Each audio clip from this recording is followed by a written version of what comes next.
Vehari SPU force का जवान Mirza Majid duty पर जाते हुए रोड एक्सीडेंट में शहीद। मरहूम की तदफीन 3 मरला स्कीम वाले कब्रिस्तान में एसपीयू फोर्स की सलामी के बाद सुपुर्द खाक। शहरियों की एक बड़ी तादाद के साथ साथ पाकिस्तान मुस्लिम लीग काफ के अहदेदारान की शिरकत और इजहार अफसोस।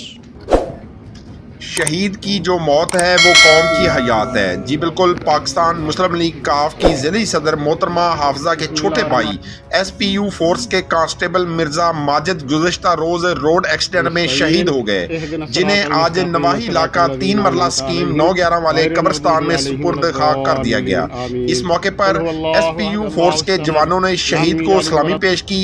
इस मौके पर एसपीयू फोर्स की जानब से सिक्योरिटी के सख्त इंतजाम किए गए। नमाज जनाजे में सैकड़ों शहरियों समेत पाकिस्तान मुस्लिम लीग नून काफ के राना सगीर गुड्डू, नदीम शेरवानी, सीनियर जर्नलिस्ट हाजी जफरुल्ला, नदीम अब्बासी समेत दीगर ने शिरकत की। इस मौके पर राना सगीर अहमद गुड्डू ने कहा कि दुख की इस घड़ी में हम शहीद मिर्जा माजिद के वर्षा के शाना बशाना खड़े हैं। शहीद मिर्जा माजिद हमारे इलाके की पहचान था। जी, मज़ीद खबरों और अपडेट से बाखबर रहने के लिए देखते रहिए एशियन न्यूज़ HD।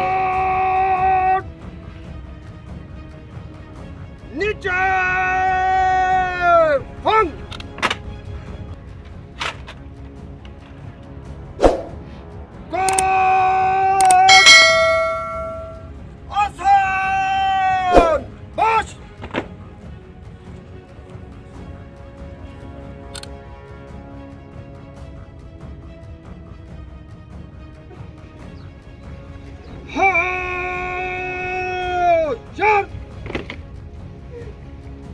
Go!